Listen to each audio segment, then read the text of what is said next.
दोस्तों आज हम केमिस्ट्री कुछ इम्पोर्टेंट टॉपिक के बारे में पढ़ेंगे। ये एएलपी और टेक्नीशियन के लिए इम्पोर्टेंट होने वाले हैं। जैसे पहला क्वेश्चन है 88 ग्राम CO2 में कितने मोल होंगे। तो मोल निकालने का फॉर्मूला होता है मोल बराबर भार बटे अणुभार। इसमें अणुभार हम कैसे निकाल लेंगे, CO2 का अणुभार।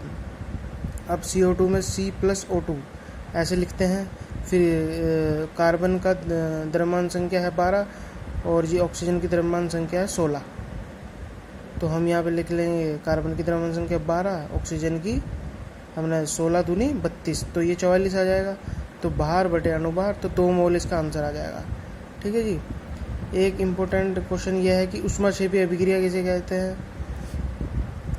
इसमें रासायनिक अभिक्रिया के फलस्वरूप हीट बाहर निकलती है, जैसे कि समीकरण में, जैसे ये मीथेन गैस है, ये ऑक्सीजन के साथ अभिक्रिया करके CO2 और जल बाहर निकालती है और हीट निकलती है बाहर। CO2 बनेगा, जल बनेगा और हीट निकलेगी बाहर। ऐसे ही तीसरा क्वेश्चन है, ये है ऊष्माक्षेपी अभिक्रिया। इसमें निकाय में तापमान घटता है। इसकी अभिक्रिया है नाइट्रोजन ऑक्सीजन ऊष्मा से हमारा नाइट्रोजन ऑक्साइड बनेगा। ये अभिक्रिया किस में देखी जाती है, जैसे पेड़ पौधों में वाष्पोत्सर्जन होता है उसमें देखी जाती है, और जल का वाष्पीकरण में अभिक्रिया देखी जाती है, ऊष्माक्षेपी अभिक्रिया। चौथा इम्पोर्टेंट क्वेश्चन है ऑक्सीकरण। ऑक्सीकरण या अपचयन किसे कहते हैं। जो ऑक्सीजन से संयोग करेगा उसका ऑक्सीकरण होगा।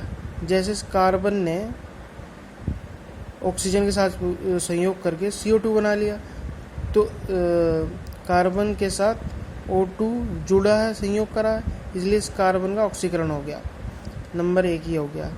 फिर दूसरा क्या है, कैसे पहचान सकते हैं हम कि इसमें अभिक्रिया में ऑक्सीकरण हुआ है या अपचयन हुआ है। तो दूसरा है हाइड्रोजन का बाहर निकलना।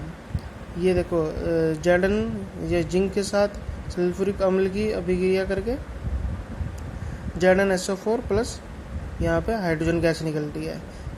इसी में एक इम्पोर्टेंट सवाल एक और पूछ लेता है कि धातु अम्ल के साथ अभिक्रिया करके हाइड्रोजन गैस देता है। फिर तीसरा इसका पहचानने का ये है कि इलेक्ट्रॉन का त्याग करना है। जैसे इसमें है सोडियम के साथ क्लोरीन गैस की अभिक्रिया हो रही है, तो इसमें ऑक्सीजन सोडियम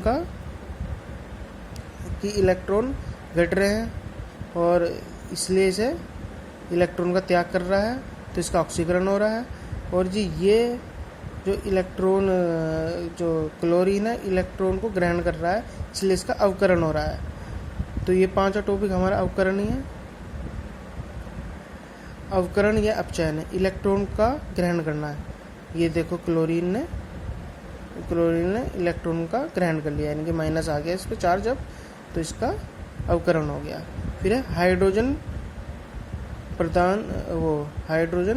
का जुड़ना, हाइड्रोजन से जुड़ना।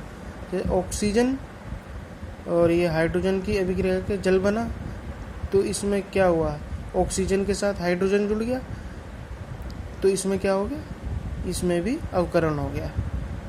Thank you.